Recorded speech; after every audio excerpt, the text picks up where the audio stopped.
Hello viewers, আসসালামু আলাইকুম। So আজকে আপনাদের সামনে আমরা যে বিষয়টা নিয়ে আলোচনা করব সেটা হচ্ছে রসায়নের চতুর্থ অধ্যায়, সেটা হচ্ছে পর্যায় সারণী নিয়ে কথাবার্তা হবে। সো আমরা যখন বই খুলি তখনই দেখি অসংখ্য পড়াশোনা, অথবা অনেকে মনে করে যে আমার পড়ার ধরনটা কেন ভিন্ন, বা কী আসল বিষয়, বা কী পড়াশোনা করাই। সো এই বিষয়টা নিয়ে আজকে আপনাদের সাথে শেয়ার করব। সো ব্যক্তিগতভাবে আমি মনে করি যে পড়াশোনা অনেক সংক্ষিপ্ত জিনিস, বাট বই খুললে আমাদের কাছে মনে হয় অনেক বিস্তৃত। সো এখন আমি কিছু পয়েন্ট দেখাবো যে আমাদের চতুর্থতে পড়তে গেলে যে যে বিষয়গুলো জানতে হয়। যেমন এখানে পর্যায় সারণীর ইতিহাস, বৈশিষ্ট্য, বিভিন্ন সূত্র এবং মূল ভিত্তি, এইসব কখনো ক এবং খতে আসে না, বাট মোস্ট অফ দ্য টিচাররা এসব নিয়ে বেশি মাতামাতি করে বা বেশি পড়ানো হয়। সেটা ক এবং এমসিকিউতে আসে, বাট এটাই এত একটা ইম্পর্টেন্ট না। তারপর আছে পর্যায়বৃত্ত ধর্ম, এটা পড়ায়, বাট এটা গ এবং গতে আসে, কীভাবে আসে সেটা অনেকে জানে না। এবং যে বিষয়গুলো স্কিপ করে ফেলে, এই দুটো বিষয়, এগুলা এই মোট যদি কেউ 3-4টা বিষয় খেয়াল রাখতে পারে এই চতুর্থ অধ্যায়, সেই অধ্যায়টা কভার করতে পারবে। কোন কোন বিষয়গুলো গ এবং গতে আসে সেটা ইম্পর্টেন্ট, গ এবং গতে কোন কোন বিষয়গুলো আসে, আর খতে কোনটা আসে, কতে কোনটা আসে, এগুলো জানতে হবে। না জানলে তো পড়াশোনা করে কোনো লাভ নেই। তারপরে বিভিন্ন শ্রেণীতে অবস্থিত বিভিন্ন মৌলসমূহ, যেমন মৌলসমূহ কি, এটি খতে আসে, কিভাবে আসে সেটা একটু পরে দেখাচ্ছি, এবং ইলেকট্রন বিন্যাস থেকে মৌলের অবস্থান নির্ণয়। অর্থাৎ এই 4টা বিষয়ই আমাদের কি আসে, এই চতুর্থ অধ্যায় থেকে আসে। এখন আমরা প্রথমে ফার্স্টে আমরা যে বিষয়টা দেখব সেটা হচ্ছে এখানের বিভিন্ন শ্রেণীতে মৌলের বিভিন্ন অবস্থিত বিভিন্ন মৌলসমূহ, যেমন খতে আসে। সো আমরা জানি যে পর্যায় সারণীর মধ্যে কি আছে, অনেক তথ্য, যেমন ইতিহাসের মধ্যে আমরা পড়ব, বা এটার মধ্যে লেখা হয় নাই। তো আমরা যে বিষয়গুলো পড়ি যে গ্রুপ কয়টি, গ্রুপ রয়েছে 18টি, পর্যায় 60টি। সো এসব আমরা জানি। তার মধ্যে ক্ষার ধাতু, সো ক্ষার ধাতু বিষয়টা কি, যেমন এগুলো হচ্ছে ক্ষার ধাতু, মৃৎ ক্ষার ধাতু এগুলা, নিষ্ক্রিয় গ্যাস এগুলা, হ্যালোজেন এগুলা, অবস্থান্তর মৌল কোনগুলা, গ্রুপ 3 থেকে 12 মৌলগুলোকে অবস্থান্তর বলা, মৃৎ ক্ষার ধাতু বলা হয়। এখন খতে বিশেষ করে যে মৌলসমূহের মৌলসমূহ নিয়ে কথা আসে, এইসব নিয়ে আসে। এবার তারপরে আসে যে এগুলার বৈশিষ্ট্যগুলো একটু জানতে হয়, যেমন এগুলার বৈশিষ্ট্য কী কী, ক্ষার ধাতু কী, যেমন গ্রুপ 1-এর 6টি মৌলকে ক্ষার ধাতু বলা হয়। এরা পানির সাথে বিক্রিয়া হাইড্রোজেন গ্যাস এবং ক্ষার দ্রবণ তৈরি করে। এদের সর্বশেষ শক্তিস্তরে একটি ইলেকট্রন অধাতুকৃত আয়নিক যৌগ গঠন করে। আবার মৃৎ ক্ষার ধাতু কি, গ্রুপ 2-এর 6টি মৌলকে মৃৎ ক্ষার ধাতু বলা হয়। এদের মাটিতে পাওয়া যায়। এদের অক্সাইড এবং ক্ষারীয় দ্রবণ তৈরি করে। এদের দুটি ইলেকট্রন দিয়ে আয়নিক যৌগ গঠন করে। হ্যালোজেনটা কি, গ্রুপ 18 মৌলগুলোকে হ্যালোজেন বলে। এদের মূল উৎস সামুদ্রিক লবণ। এরা ইলেকট্রন গ্রহণ করে হ্যালাইড আয়ন তৈরি করে, এবং এরা নিজেরা ইলেকট্রন ভাগাভাগির মাধ্যমে দ্বিমৌল অণু গঠন করে। নিষ্ক্রিয় গ্যাস, গ্রুপ 18 মৌলগুলোকে নিষ্ক্রিয় গ্যাস বলা হয়। এদের সর্বশেষ শক্তিস্তর ইলেকট্রন দ্বারা পূর্ণ থাকা ইলেকট্রন শেয়ারের মাধ্যমে অথবা আদান প্রদানের মাধ্যমে বন্ধন গঠন করে। সো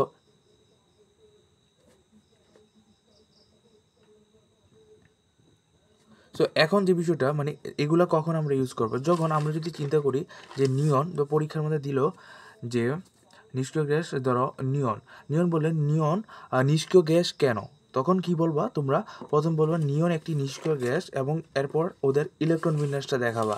ইলেকট্রন বিন্যাসও পরে দেখাচ্ছি। তারপরে ইলেকট্রন বিন্যাস দেখানোর পরে তারে নিষ্ক্রিয় গ্যাসের যে বৈশিষ্ট্যগুলো আছে এগুলো লিখে দিবা, তাইলে আমরা খতে নাম্বার পেয়ে যাবো। এভাবে যখন বলবে যে লিথিয়াম কেন ক্ষার ধাতু, প্রথমে লিথিয়াম একটি ক্ষার ধাতু, এটার পারমাণবিক সংখ্যা লিখবা, এটার ইলেকট্রন বিন্যাস দিবা, দেওয়ার পরে এখানে বৈশিষ্ট্যগুলো দিয়ে দিবে। এভাবে যদি মৃৎ ক্ষার ধাতু বলে, কোনো একটা মৃৎ ক্ষার ধাতুর উদাহরণ দেয়, ওটাতে কী লিখবা, প্রথমে পারমাণবিক সংখ্যা লিখবা, তারপরে ইলেকট্রন বিন্যাসটা দেখাবা, তারপরে আমাদের এই বৈশিষ্ট্যগুলো দিয়ে দিবা। এটা ছিল ক্ষয়ের জন্য ইম্পর্টেন্ট। সো আমরা এইগুলোই বেশিরভাগ ক্ষতে আসে এই চতুর্থ অধ্যায়ের জন্য। ক্ষার ধাতু, মৃৎ ক্ষার ধাতু, হ্যালোজেন, নিষ্ক্রিয় গ্যাস। ডিরেক্ট বলবে না যে নিষ্ক্রিয় গ্যাস বলতে কি বুঝে, এটা বলে, but most of the time বলে যে একটা পদার্থের নাম বলবে বা একটা অণুর নাম বলবে, তারপরে এটা বলবে, তারপরে বলবে যে ওটা ব্যাখ্যা করো যে এটা কেন নিষ্ক্রিয় গ্যাস বা কেন ক্ষার ধাতু, সেটা আমাদের ইম্পর্টেন্ট। তো এটা আমাদের এই পোর্শনটা ঘতে আসে। এখন পর্যাবৃত্ত ধর্ম সবচেয়ে গতে এবং গতে বেশি আসে। এটা জানার আগে তোমাকে পারমাণবিক আকার জানতে হবে। পারমাণবিক আকার কি? আমরা যদি বাম থেকে ডানে যাই তাহলে আকার কি হয়? ছোট হয়, এবং উপর থেকে নিচে আকার ছোট হয়। এটার কারণ হচ্ছে আমরা অনেকে মনে করি যে যদি ইলেকট্রন সংখ্যা বৃদ্ধি পায় আকার মনে হয় বড় হয়, আসলে না। ইলেকট্রন সংখ্যা বৃদ্ধি পেলে প্রোটন সংখ্যা বৃদ্ধি পায়। বৃদ্ধি পাওয়ার কারণে প্রোটন হচ্ছে শক্তিশালী এবং ইলেকট্রনগুলো থাকে দুর্বল। যখন প্রোটন বেশি হয়ে যায় তখন ইলেকট্রনগুলোকে চাপ দিয়ে ছোট করে দেয়, অর্থাৎ আমাদের বাম সাইডের থেকে যদি ডানে যায় তখন আকার ছোট হয়ে যায়। আর যে বস্তুর আকার ছোট সেটার আয়নীকরণ শক্তি বেশি। কারণ কি? আয়নীকরণ মানে কি? কোনো একটা ইলেকট্রন অপসারণ করাকে বোঝায়। অপসারণ কিভাবে করতে হয়, মানে কোনো একটা পরমাণু থেকে ইলেকট্রন ছুটানো। তো এটা আমাদের কি শক্তিটা বেশি লাগে যদি আকারটা ছোট হয়। আসক্তি কি? যদি আকারটা ছোট হয়, মানে আসক্তিটা হচ্ছে কি ইলেকট্রন গ্রহণ। ধরো একটা পরমাণু, ওটার আসক্তিটা বেশি, অর্থাৎ ইলেকট্রন কি করে বেশি, ইলেকট্রনটা কি বেশি জোরে আকর্ষণ করতেছে বা চাপ দিয়ে রাখছে, তখন যদি তুমি কোনো একটা বস্তু কাছে নাও তাহলে এটা তাড়াতাড়ি গ্রহণ করতে পারবে, অর্থাৎ এটার ইলেকট্রন আসক্তি বেশি।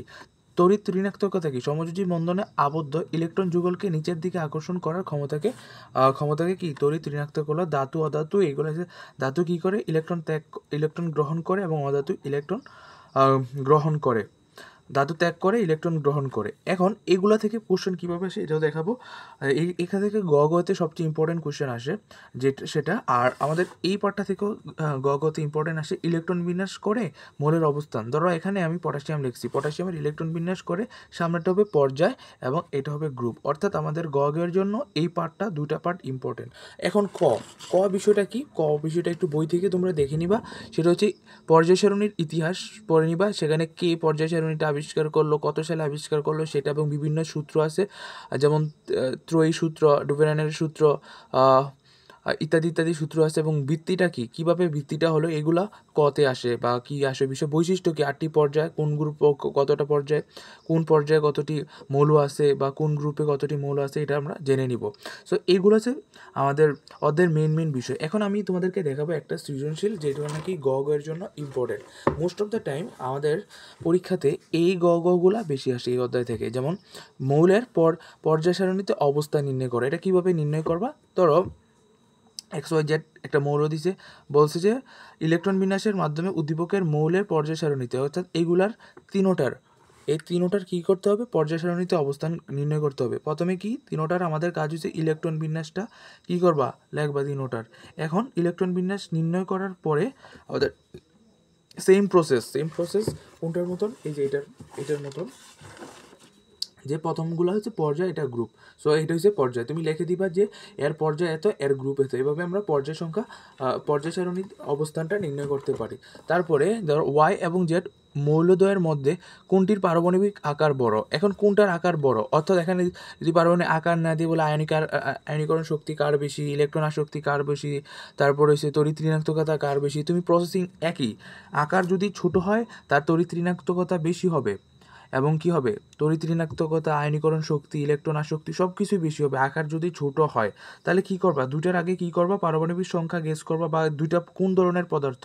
দেখো এখানে ওয়াই পারমাণবিক সংখ্যা আমরা জানি পটাশিয়াম, জিঙ্ক 30 মানে কি জিঙ্ক, আমরা জানি দুইটা পদার্থ, এটার পারমাণবিক সংখ্যা দেওয়া আছে। তারপর আমরা মেইন পদার্থকে কী করে বুঝে ফেলার পরে এখন বলবো দেখো কীভাবে লেখছে। পারমাণবিক আকার একটি মৌলের একটি পর্যাবৃত্ত ধর্ম, আমরা জানি এটা পর্যাবৃত্ত ধর্ম, এভাবে লেখবা।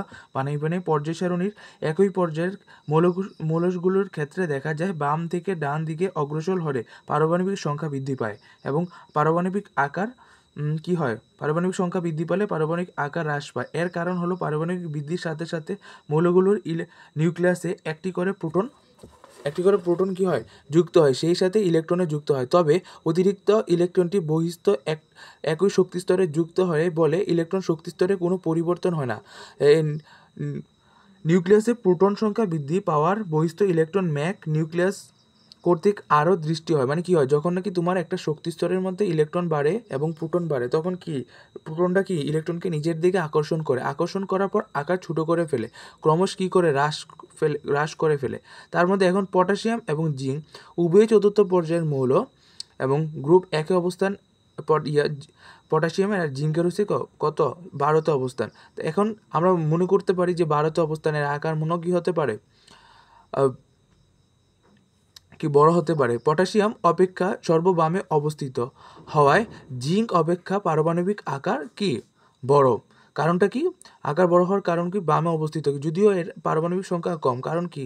যার পারমাণবিক সংখ্যা বেশি ওর ইলেকট্রন সংখ্যা বেশি হয়, তারপর আকারটা কি করে? ছোট বলে করে। অর্থাৎ তোমরা এই জিনিসগুলোকে একটু নিজে নিজে বানানোর চেষ্টা করবা, বলবা নিজের ভাষায় লিখবা যে যদি কোনো একটি মৌল বা কোনো একটি পদার্থ বা পর্যায় সারণীর একই পর্যায় বা শক্তিস্তর একই হয়, বাম থেকে ডানে যায়, তখন এর আকারটা কি হবে?